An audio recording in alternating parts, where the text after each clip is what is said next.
Ladies and gentlemen, Baba Sahib Dr. Bhimrao Ambedkar, chosen the greatest Indian. Shabana Azmi, you first, since you were part of the greatest Indian jury. I think that it's very important that we revisit him at this time as the greatest Indian, because what he gave our people is justice and equality. Justice to those who had historically been denied justice. And we can only call ourselves a civilized nation if we work towards repairing the harm that we have caused generations of people. So, Adab and Salam, Dr. Bhimrao Ambedkar. Madhuri Dixit? I think today's generation has learnt about Baba Sahib Ambedkar only through their textbooks, and I think this will reintroduce them to his greatness and what he has done for our country. So I think it's a wonderful thing, and hats off to Mr. Ambedkar. For someone to structure a constitution that is going to take care of it, and for so many other greats that came after him to follow that constitution to the T, is the greatness of Baba Sahib Ambedkar. Doctor Ambedkar Jayanti भी आज सब आए। आपने भारत माँ के उस सपूत की लिए आज जो जश्न रखा है, बहुत खुशी हो रही है। मैं जी जान से खुश हूँ इस फंक्शन में आकर। उनका नाम तो सदियों तक याद रहेगा। बाबा साहब के बारे में कुछ भी बोलना मुझे ऐसे लगता है कि जैसे सूरज को रोशनी दिखाना होगा। हम अपने घर में नियम और कायदे नहीं बना सकते, और उन्होंने इतने बड़े हिंदुस्तान का कॉन्स्टिट्यूशन, संविधान लिख डाला। देखिए, आजादी जीतना एक बात होती है, आजादी पाना एक बात होती है, लेकिन आजादी को संभालना बहुत मुश्किल है। इन्हीं के संविधान की वजह से आज हम सब लोग सुरक्षित महसूस करते हैं, even the small, big, all the genders.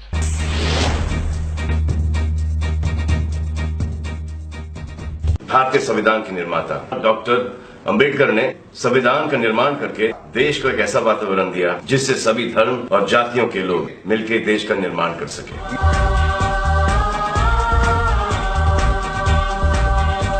बाबा साहब सलाम।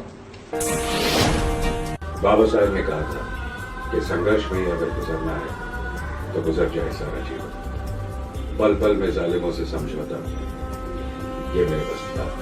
और साहब ये भी कहते थे कि समाज का मान ऊंचा रहे, इसके लिए आपको अपनी पूरी शक्ति से लड़ना चाहिए, और आपका स्वाभिमान कहीं कोई खरीद न ले, इसके लिए आपको सुचेत भी रहना चाहिए। बाबा साहब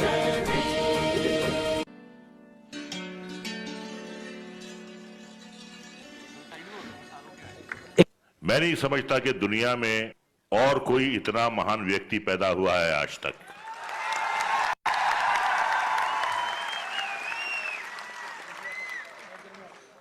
और मैं उनको सिर्फ व्यक्ति ही नहीं कहूंगा, मैं उनको महात्मा कहूंगा। उनका दर्जा जो है वो महात्मा का है। हमारा जो संविधान, हमारा जो कॉन्स्टिट्यूशन है, वो इसके जनक हैं। इतना अच्छा संविधान दुनिया के किसी और देश का नहीं है। जब इस देश में भेदभाव था, जातियों के बीच, समुदायों के बीच, किसी को ऊंचा और किसी को नीचा समझा जाता था, किसी के हाथ से पानी नहीं लिया जाता था, किसी को अपने पास नहीं बिठाया जाता था, उन्होंने देश के हर वासी को बराबरी का दर्जा दिया, अपने पैरों पे खड़ा होना सिखाया। इतना बड़ा उपकार है उनका हमारे हर देशवासी पर कि अगर हम 100 जन्म भी लें तो 100 जन्मों में भी हम उनका वो उपकार चुका नहीं सकते। सिर्फ विडंबना की बात यह है कि आज भी मुल्क के कई हिस्सों में कुछ समुदायों को, कुछ जातियों को आज भी बराबर नहीं समझा जाता। उनकी मूर्ति पे हार चढ़ाने वालों की कमी नहीं होती, लेकिन अफसोस ये है कि जो हार चढ़ाते हैं वही उनके लिखे हुए संविधान के विपरीत जाते हैं।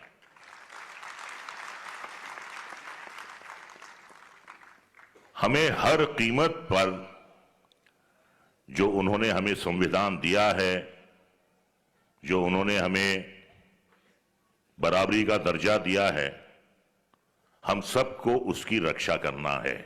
और मैं ये कहूंगा कि जो भी उस संविधान का उल्लंघन करता है वो राष्ट्र का दुश्मन है, वो देश का दुश्मन है। उनके बारे में एक शेर कहूंगा, भीमराव जी के बारे में, कि हजारों साल नरगिस अपनी बेनूरी पे रोती है, हजारों साल नरगिस अपनी बेनूरी पे रोती है, बड़ी मुश्किल से होता है चमन में दीदावर पैदा।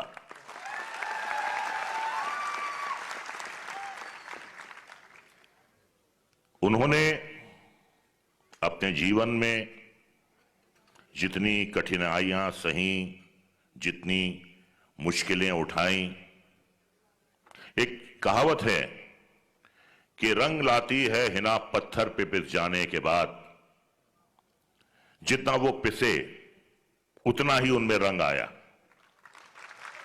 और रंग ऐसा आया कि पूरे देश को उन्होंने एक ही रंग में रंग दिया।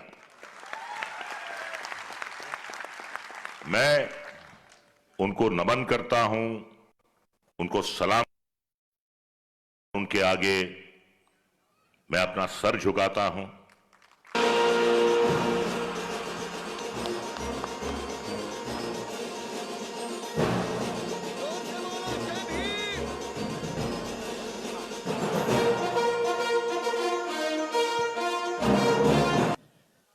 जय भीम।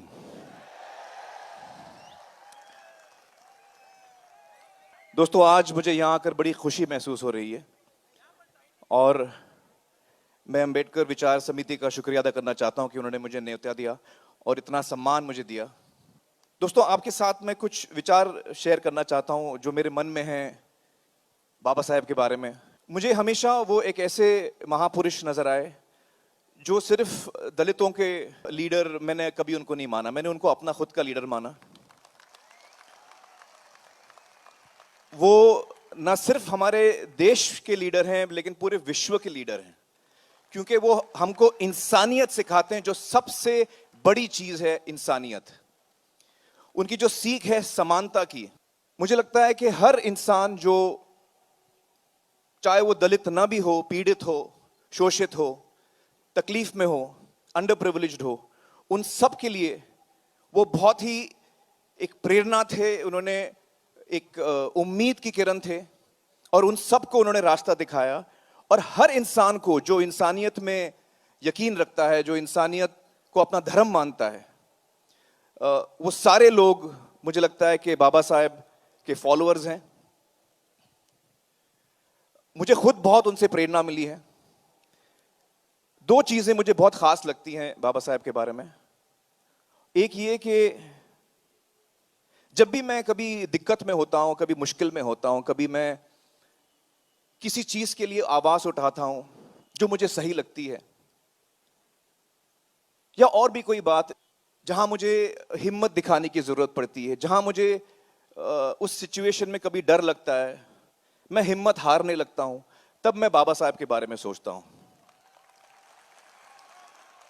क्योंकि वो एक इंसान थे जिन्होंने कभी हिम्मत नहीं हारी। चाहे उनके सामने कितनी भी बड़ी कठिनाई हो, कितना भी बड़ा चैलेंज हो, उन्होंने अपना संघर्ष हमेशा जारी रखा। वो निडर थे। और उनकी ये एक खास क्वालिटी है जो जिससे मुझे बड़ी प्रेरणा मिलती है। दूसरी जो क्वालिटी मुझे उनकी बेहद पसंद है, वो है इनके दिल में जो प्यार था, जो प्रेम था। अपने लिए तो हम सब सोचते हैं, अपने परिवार के लिए हम सब सोचते हैं, अपने दोस्तों के लिए हम सब सोचते हैं, लेकिन बहुत ही रेयर वो इंसान होते हैं जो और लोगों के बारे में सोचते हैं, जो सबके बारे में सोच सकते हैं। तो आप सोचिए कि ऐसा इंसान, उसके मन में कितनी संवेदनशीलता, कितना प्यार होगा उसके दिल में कि वो इंसानियत के लिए सोच सकता है। ये दो चीजों से मुझे हमेशा उनसे बहुत ही प्रेरणा मिली है। मैंने हमेशा कोशिश की है कि जो संविधान उन्होंने लिखा है उस पर मैं चलूं, और उनके मन में जो सपना था समाज के लिए, उसे हमें अगर पूरा करना है, और हम में से बहुत ऐसे लोग हैं जो इसमें कोशिश कर रहे हैं, यकीनन वो आज हमें देखकर खुश हो रहे होंगे, लेकिन अगर हम चाहते हैं कि वो सपना उनका सच हो, और जो होगा जरूर, तो हमें उनके दिखाए हुए रास्ते पर चलना है। जो चीजें उन्होंने सिखाई हैं उन्हें हमें अपने जीवन का एक हिस्सा बनाना है। यकीनन वो एक महापुरुष हैं, और मैं हमारे देश के जो यूथ है उनसे एक ही विनती करना चाहूंगा कि जो उन्होंने किताबें लिखी हैं बाबा साहेब ने, वो हम पढ़ें, उससे हमें सीख मिले, और जो राह उन्होंने दिखाई है उस पे हम चलें। आई सैल्यूट बाबा साहेब। जय भीम। अपने बच्चों का भविष्य कितने में बेचेंगे आप? क्या कीमत लगाएंगे? एक बोतल शराब, एक बुरी गेहूं, रेडियो, टीवी, एक साड़ी, या 2-4 हजार रुपए? सोच लीजिए, क्योंकि फिर आ रहे हैं वो कुछ उम्मीदवार आपका वोट खरीदने। याद रखिए, आज जो आपका वोट खरीदेगा वो कल आपको बेचेगा। इस बार एक बात तय कर कि जो भी उम्मीदवार हमारा वोट खरीदने की कोशिश करेगा उसे तो हम हरगिज वोट नहीं देंगे। अपने देश का सौदा, अपने बच्चों के भविष्य का सौदा हम हरगिज नहीं करेंगे।